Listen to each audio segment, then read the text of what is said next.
Mesdames, Messieurs, bonjour, bienvenue dans ce journal accessible aux sourds et aux malentendants.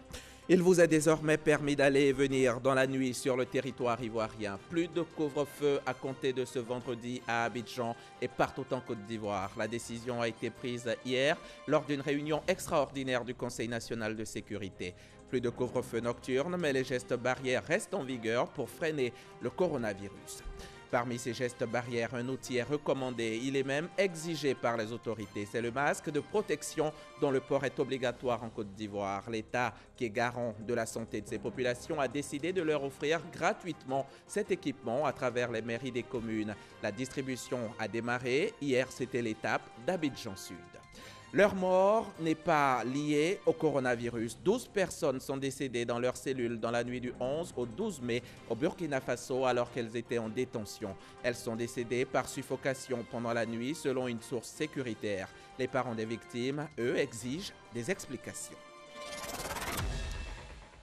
Le coronavirus continue de sévir, mais la lutte continue. L'espoir est donc permis. On se réveillera certainement bientôt avec l'impression d'avoir fait un mauvais rêve.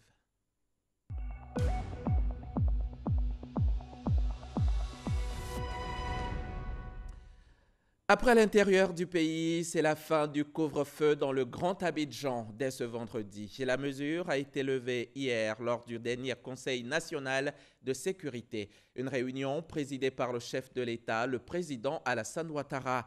D'autres décisions ont été prises, cela après examen de l'évolution de la pandémie. Ce sont notamment la levée de la mesure relative à la fermeture des maquis et restaurants, le réaménagement des mesures de restriction de rassemblement de 20 à 200 personnes et le maintien de l'isolement du Grand Abidjan pour quelque temps encore.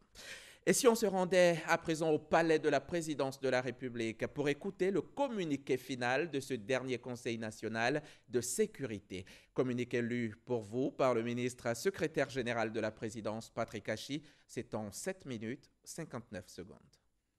Cette quatrième réunion du Conseil national de sécurité sur la maladie à coronavirus, Covid-19, a fait suite au message à la nation du jeudi 7 mai 2020 de son Excellence, Monsieur le Président de la République, qui prévoyait la prise de mesures complémentaires après un examen de l'évolution de la pandémie. Au terme des échanges, le Conseil national de sécurité a noté les principales évolutions suivantes. Plus de 2 mois après l'apparition du premier cas de Covid-19, la mise en œuvre satisfaisante de la stratégie du gouvernement a permis de contenir l'évolution de la pandémie.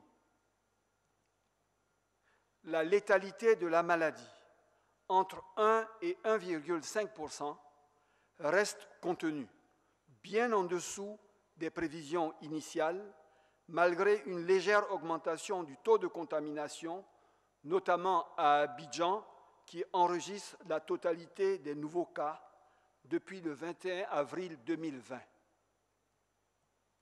Le taux de guérison est d'environ 44% à la date du 12 mai 2020, l'un des meilleurs sur le continent. La capacité du système sanitaire public à faire face à la maladie a été portée à 700 lits à Abidjan et la disponibilité des médicaments pour les traitements ainsi que les intrants pour les prélèvements et les tests est toujours assurée. La stratégie de dépistage avancé a vu la mise en exploitation de 6 centres d'accueil dans le Grand Abidjan sur le déploiement de 13 prévus, pendant qu'à l'intérieur du pays, les régions et districts sanitaires seront renforcés à travers un dispositif de diagnostic et de prise en charge intégrée. La distribution gratuite du premier lot de 22 millions de masques au grand public, qui a démarré depuis le 5 mai 2020, se poursuit au niveau des communes sous l'autorité des maires. Les activités des fonds de soutien économique, social et humanitaires ont démarré et vont être accélérés. Après la prise des mesures de levée de restrictions à l'intérieur du pays, nous constatons une reprise progressive des activités économiques et toujours l'absence de nouveaux cas. Concernant le Grand Abidjan, le président de la République avait indiqué, lors de son message à la nation du jeudi 7 mai 2020, qu'il serait procédé à un réaménagement des mesures de restriction en fonction de l'évolution des indicateurs de la pandémie. Ainsi, au terme des échanges sur cette évolution et après avis du comité des experts, le Conseil national de sécurité a pris les décisions ci-après. La reconduction de l'état d'urgence sur toute l'étendue du territoire jusqu'au dimanche 31 mai 2020. Le maintien de la fermeture des frontières aériennes, maritimes et terrestres. La levée du couvre-feu à compter du vendredi 15 mai 2020. La levée de la mesure de fermeture des maquis et restaurants à compter du vendredi 15 mai 2020 dans le strict respect des mesures barrières de lutte contre la COVID-19, notamment le lavage régulier des mains au savon ou avec une solution hydroalcoolique, le port du masque et la distanciation physique d'au moins 1 mètre, étant entendu que les hôtels restent ouverts. Le maintien de la fermeture des bars, boîtes de nuit, cinémas et lieux de spectacle jusqu'au dimanche 31 mai 2020. Le réaménagement des mesures de restriction de rassemblement de population, initialement plafonnées à 50 personnes, qui passent dorénavant à 200 personnes. Toutefois, au cours de ces rassemblements, les mesures barrières et de distanciation physique devront être scrupuleusement respectées. La réouverture des établissements d'enseignement préscolaire, primaire, secondaire et supérieur à compter du lundi 25 mai 2020, selon des modalités qui seront communiquées par les ministères concernés. Le maintien de l'isolement du Grand Abidjan jusqu'au dimanche 31 mai 2020, avec des contrôles de sécurité et des contrôles sanitaires au point de sortie. Toutefois, au regard des difficultés rencontrées et de la levée de certaines mesures de restriction du Grand Abidjan, l'attestation de tests négatifs à COVID-19 pour l'obtention de l'autorisation de sortie vers l'intérieur n'est plus exigée. Le suivi sanitaire de toutes les personnes se rendant à l'intérieur du pays sera assuré par les régions et districts sanitaires. Le suivi sanitaire systématique de toute personne venant de l'extérieur du pays sera fait pour une période de 2 semaines. Le contrôle systématique par les forces de sécurité de la mesure relative au port du masque, sous peine de sanction, dans les véhicules de transport en commun, les centres commerciaux, les espaces clos, les marchés et tout lieu public. Le Conseil national de sécurité salue les évolutions satisfaisantes enregistrées à ce jour. Il félicite l'ensemble des acteurs impliqués dans la gestion de la crise et exhorte à poursuivre leurs efforts. Le Conseil national de sécurité réitère son appel à l'endroit de la population sur la discipline et le strict respect des mesures barrières pour se protéger et protéger les autres. Le Conseil national de sécurité continuera de suivre l'évolution de la pandémie et prendra les mesures appropriées en tenant compte de l'intérêt supérieur de la nation. Vous l'avez entendu, la réouverture des établissements d'enseignement préscolaire, primaire, secondaire et supérieur se fera à compter du 25 mai prochain dans le Grand Abidjan. Les élèves à l'intérieur du pays, eux, reprendront le chemin de l'école dès lundi prochain, 18 mai 2020. Quelles sont les modalités de ce retour à l'école? Élément de réponse avec Awa Touré, des reportages institutionnels de la rédaction.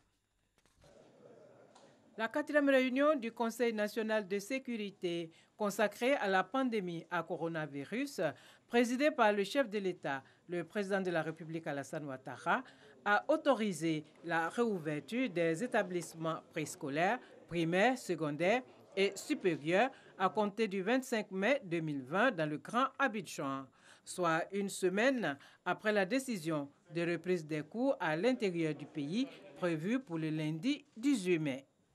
La ministre de l'Éducation nationale, de l'enseignement technique et de la formation professionnelle, Kandia Kamara, a fait le point sur les modalités pratiques de la reprise des cours sur l'ensemble du territoire. Le nouveau calendrier scolaire du 3e trimestre, parce qu'il faut savoir que nous avions déjà achevé les premiers et 2e trimestres. Donc, il reste le dernier trimestre.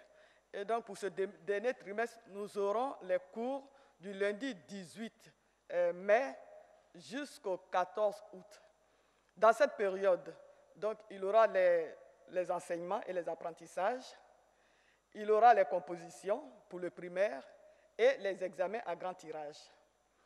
Il faut dire que dans un premier temps, nous avons mis en vacances les tout petits, les élèves de la maternelle, étant entendu qu'on avait presque achevé leur programme scolaire. Donc ceux-là ne reviennent plus à l'école.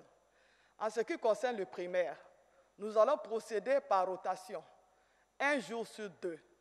Nous commençons par les plus grands du primaire, c'est-à-dire les élèves de la classe de CE2, CM1 et CM2. Ceux-là vont commencer le lundi 18 et le mardi, les 3 autres niveaux viendront, ainsi de suite. La raison principale, c'est de pouvoir respecter les mesures barrières et la mesure de distanciation. Donc les classes seront scindées en 2. Donc pour 3 niveaux, les élèves de ces 3 niveaux vont être répartis dans les 6 classes. En ce qui concerne les établissements secondaires, il faut dire que les effectifs diffèrent d'un établissement à un autre. Nous avons des établissements à faible effectif. Ces établissements-là vont démarrer les cours normalement jusqu'à la fin de la période indiquée. En ce qui concerne les établissements à gros effectifs, nous commençons d'abord par les classes d'examen, c'est-à-dire les élèves. Nous commençons avec les élèves de la classe de 3e et ceux de la classe de terminale. Et bon, après, nous verrons comment intégrer les autres niveaux. Mais en tout état de cause, les cours à distance se poursuivent. Pendant que les classes d'examen seront en présentiel, les autres niveaux, les classes intermédiaires, suivront les cours à distance, jusqu'à ce qu'on retrouve un régime normal. Les examens pédagogiques auront lieu, notamment la titularisation des stagiaires, donc cela va se faire, et puis nous ferons aussi des compositions pour évaluer les élèves avant la fin de l'année. L'attestation de test négatif à la COVID-19 n'est plus exigée pour l'obtention de l'autorisation de sortie du Grand Abidjan. Toutes les personnes autorisées à se rendre à l'intérieur du pays feront l'objet d'un suivi sanitaire strict. En Côte d'Ivoire, nous avons 113 districts sanitaires et 31 régions sanitaires. Donc, dans chaque région, vous avez des districts sanitaires. Dans chaque district sanitaire, vous avez une équipe d'intervention rapide, telle que ça existe à Abidjan, qui répond aux alertes. Donc, déjà maintenant, les prélèvements sont faits à l'intérieur pour venir à Abidjan. Ce sont tous ces prélèvements qui font l'objet d'analyse par l'Institut Pasteur Côte d'Ivoire. Donc, il est mentionné dans le communiqué que toutes ces personnes qui vont aller seront suivies et seront pris en charge par les districts sanitaires. Et nous connaissons exactement le nombre d'enseignants qui vont partir. C'est pour ça que je dis que nous travaillons avec Madame le ministre de l'Éducation nationale. Ils sont tracés, ils seront suivis à l'intérieur par les mêmes équipes qu'Abidjan.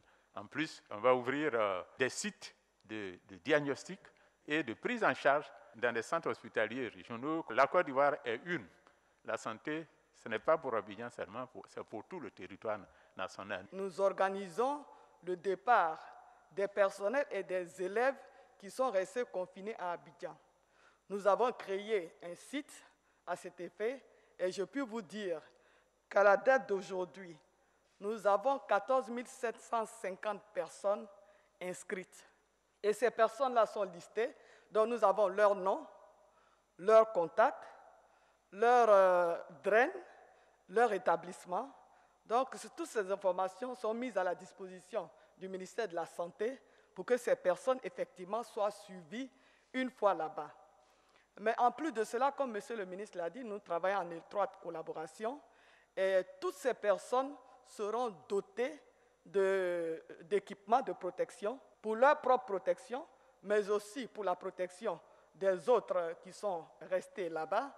Les experts, au cours des échanges avec la presse, ont fait le point sur la prise en charge des malades, la disponibilité des intrants pour la réalisation des tests et la coopération régionale en matière de recherche. Restons en mode semi-confiné, même si la situation s'améliore, les mots d'ordre demeurent vigilance et prudence. Le gouvernement a mis en place des fonds de soutien dans le cadre de la lutte contre la pandémie, des fonds qui sont à présent disponibles. La remise des chèques s'est faite hier à la primature au plateau en présence du Premier ministre par intérim, le ministre d'État Ahmed Bakayoko. Herman Guivet était sur place pour RTI. Grandes entreprises, ministères de tutelle et particuliers du secteur informel reçoivent leur chèque de soutien conformément aux dispositions prises par le gouvernement pour les aider à faire face aux difficultés financières consécutives à la crise sanitaire qui sévit en ce moment. 4 fonds spécifiques destinés au soutien à l'économie et aux grandes entreprises ainsi qu'aux populations vulnérables sont mis sur pied. Le gouvernement a mis en place pour chaque fonds un dispositif transitoire d'une durée maximum d'1 mois. Ces dispositifs transitoires répondent ainsi à l'impérieuse nécessité d'apporter des réponses urgentes aux besoins exprimés par les populations et les acteurs économiques. Ils visent surtout à servir de phase pilote aux opérations des fonds en attendant la finalisation des travaux des cabinets. Le processus de réponse urgente vient donc de démarrer ce jeudi. De manière pratique, la sélection des bénéficiaires est faite par les collectivités décentralisées, les structures sectorielles, les comités locaux et de quartier et autres structures de base.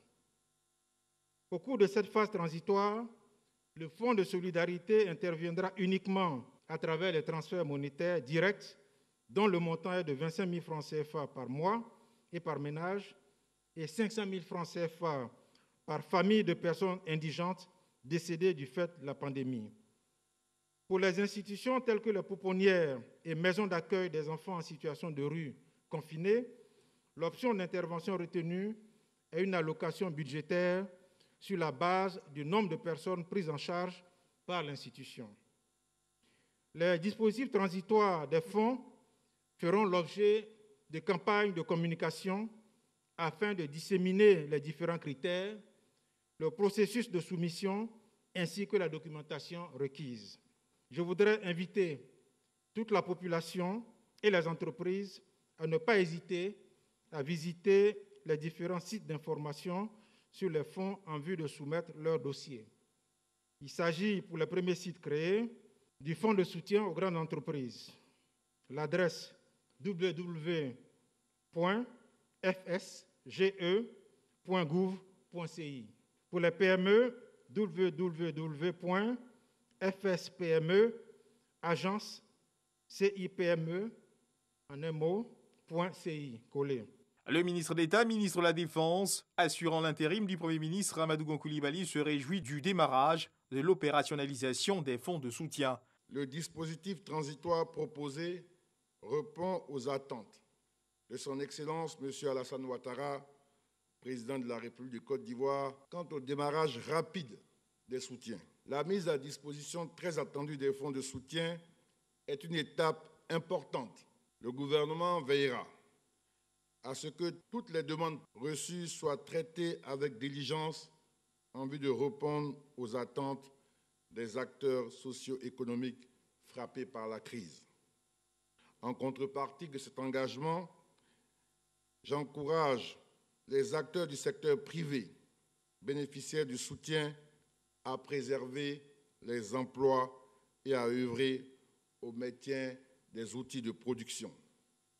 Je veux rassurer nos partenaires au développement sur la transparence et la bonne utilisation de ces ressources. J'exhorte les différents comités de gestion au respect des règles de bonne gouvernance. Les travaux des comités feront l'objet d'audits. Gramo Kwaku Serge est coiffeur et domicilié à Koumassi. Dieu merci, j'ai eu mon chèque. Un mieux que zéro. Je remercie le gouvernement. Vraiment que ça continue comme ça pour nos frères qui n'ont pas encore eu. Vraiment, ça va les aider aussi. Diet Zadi, elle, est tenancière de maquis. J'étais vraiment très contente qu'on m'a appelée à la primature. Et là, je suis arrivée. Bon, j'ai eu un chèque de 250 000 francs. Je remercie le gouvernement. Vraiment, ce qu'ils ont dit, c'est pas faux. Ça peut nous aider un peu. Le ministre d'État, ministre de la Défense, a exhorté les différents comités de gestion au respect des règles de bonne gouvernance, rappelant que les travaux des comités feront l'objet d'audits. Le monde est à terre, pieds et poings liés, suppliant presque le coronavirus de desserrer la vis. Ce minuscule microbe capable de terrasser l'être le plus puissant de la Terre continue sa funeste marche. L'on se perd dans les chiffres, tant les morts et les malades s'enchaînent partout dans le monde. La Côte d'Ivoire compte à elle seule 1971 cas de Covid-19 et 24 morts. Le ministère de la Santé et de l'Hygiène publique a enregistré ce jour jeudi 14 mai 2020 59 nouveaux cas de Covid-19 sur 680 échantillons prélevés, soit 8,6% de cas positifs, 28 guéris et 0 décès. À la date du 14 mai, la Côte d'Ivoire compte donc 1971 cas confirmés, dont 930 personnes guéries, 24 décès et 1017 cas actifs. Le nombre total d'échantillons est de 15 940. Nous insistons sur le fait que la lutte contre la maladie à coronavirus ne doit pas nous faire perdre de vue la lutte contre les maladies évitables par la vaccination telles que la poliomyélite, la rougeole, la méningite, dont la morbidité et la mortalité sont élevées et pour lesquelles des vaccins sûrs et efficaces sont disponibles.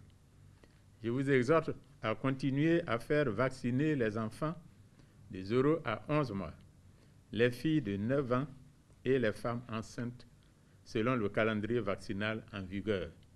Les services de vaccination sont disponibles dans tous les centres de santé du pays et la vaccination est gratuite. Je rappelle aussi que la condition du texte négatif a été supprimée pour les demandes d'autorisation de sortie d'Abidjan. Il n'est donc plus nécessaire d'aller dans les centres d'accueil et de dépistage COVID-19 à cet effet. Cependant, si vous toussez avec de la fièvre et des difficultés respiratoires, nous vous recommandons de vous rendre dans les 10 centres ou d'appeler les numéros gratuits suivants, le 101, le 119, le 125 et le 143. Je remercie et félicite tous les acteurs de la santé pour leur engagement et leur dévouement dans la lutte contre la pandémie. Les propos du ministre Genaka Wele ont été recueillis par Jean-Louis Gbangbo. Voilà donc pour le point de la situation ici en Côte d'Ivoire, à l'échelle du monde à présent. En Afrique de l'Ouest, pour commencer, le Ghana compte 5 530 malades de Covid-19, le Burkina Faso 773, la Guinée 2 473 cas confirmés, le Libéria 215 et le Mali enregistre 779 personnes atteintes de coronavirus. Le monde compte à ce jour 4 444 670 malades et 302 493 décès.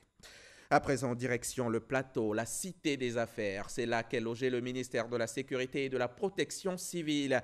C'est dans les locaux de ce département ministériel que le point presse quotidien du gouvernement sur la crise sanitaire s'est tenu hier jeudi. Ils étaient deux à prendre la parole face aux journalistes, la représentante du ministère de la Santé et le porte-parole de la police nationale. Tous deux ont insisté sur le respect strict des gestes barrières, malgré la levée de certaines mesures restrictives. C'était au micro RTI 1 de Michel Digré. À la veille de la levée du couvre-feu dans le Grand Abidjan, le porte-parole de la police nationale fait le point de 52 jours d'activité sur le terrain. Interpellés, tant à Abidjan qu'à l'intérieur, 1265. Abidjan 142, intérieur 1123. Assistance à personnes en détresse, 1122, soit Abidjan 652 et intérieur 470. Engins mis en fourrière, 388. Abidjan 94, intérieur 294. Corps enlevés partout sur l'étendue du territoire national pour décès naturels, 175. Abidjan 150, intérieur 25. Pour le commissaire principal Bleu Charlemagne, la police nationale veillera à l'application des mesures édictées par le Conseil national de sécurité de ce jeudi. À son tour de parole, la représentante du ministère de la Santé a recommandé au personnel soignant le test de dépistage systématique de tout patient suspect. Le diagnostic Covid-19 pour les 3 cas de décès d'hier a été fait malheureusement en post-mortem. Cela pose le problème de la référence tardive vers les structures dédiées avec pour conséquence un retard de diagnostic. Tout sujet suspect qui entre dans le système de santé, qu'il soit public ou privé, doit être prélevé pour confirmer le diagnostic positif ou non et pour nécessaire à faire. En fonction des antécédents médico-chirurgicaux particuliers de cette personne, se référer immédiatement au service des maladies infectieuses et tropicales SMIT, superviseur de la prise en charge médicale pour conduite à tenir avant le rendu des résultats des tests. Aussi, le ministère de la Santé et du Jeune Public précise-t-il qu'en dehors des structures dédiées, aucune autre structure publique ou privée n'est autorisée à faire la prise en charge des cas confirmés de Covid-19 dans leur établissement. Seules les structures publiques dédiées auxquelles se sont ajoutées les 3 cliniques privées que sont la PISAM, l'Hôtel Dieu et Farad sont autorisées pour le moment, sous la supervision du SMIT. D'autres établissements sanitaires pourraient intégrer le dispositif de prise en charge en fonction de l'évolution de la pandémie en Côte d'Ivoire.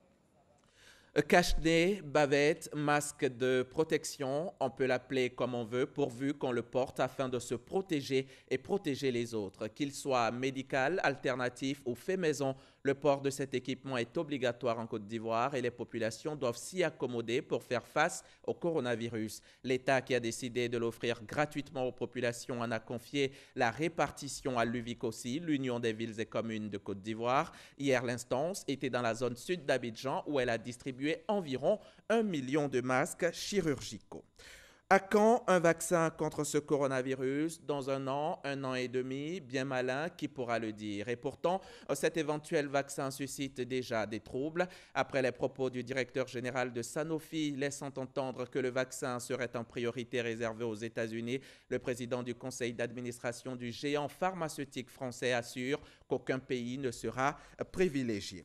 En attendant cet hypothétique vaccin, il faut bien que l'économie redémarre. Ici en Côte d'Ivoire, l'État apporte assistance aux commerçants de la Cota qui ont vu leur marché partir en fumée il y a quelques semaines. Le ministre du Commerce et de l'Industrie les a reçus et leur a offert un appui financier de 12,5 millions de francs CFA. De quoi les soulager en attendant la construction d'un nouveau marché. Didier Nguessan. Le 4 avril dernier, un incendie a ravagé le grand marché de Lakota, faisant plus de 400 commerçants sinistrés. 3 semaines plus tard, le gouvernement leur apporte sa compassion et son soutien à travers un don de 10 millions de francs CFA, auquel s'ajoutent 2 500 000 francs CFA du ministère du Commerce et de l'Industrie, soit un appui financier total de 12 500 000 francs CFA. Les commerçants et le maire Sami Méry sont reconnaissants de ce geste de solidarité. Dis merci pour ce geste qu'il vient de faire. Parce que ça permettra des gens aujourd'hui pour aller mettre leur étal encore pour pouvoir recommencer à zéro. Vous avez tenu à nous recevoir pour nous témoigner votre empathie et votre soutien face à la tragédie du 4 avril 2020. C'est une fierté pour nous d'être ici et d'être soutenus par vous. Le ministre du Commerce et de l'Industrie, Souleymane Diarra-Souba, invite les commerçants à accepter de s'installer sur le site de recasement trouvé par la mairie en attendant l'étude de marché pour la construction de plusieurs grands marchés sur l'étendue du territoire national. Il faudrait que la sensibilisation se poursuive à ce niveau, à l'effet que les commerçants, en tout cas à travers les fêtières, puissent accepter de pouvoir être recasés sur ce site proposé par la mairie afin de pouvoir exercer vos activités en toute sécurité. Le temps, puisque le maire y travaille, en fait, d'avancer sur le projet concernant la construction d'un nouveau marché central de Lakota. 104 magasins et 94 boxes de commerce sont partis en fumée dans l'incendie. Que s'est-il passé à la gendarmerie de Tanwal-Bougou, dans la région de l'Est du Burkina Faso? 12 personnes ont trouvé la mort dans leur cellule dans la nuit du 11 au 12 mai alors qu'elles étaient en détention.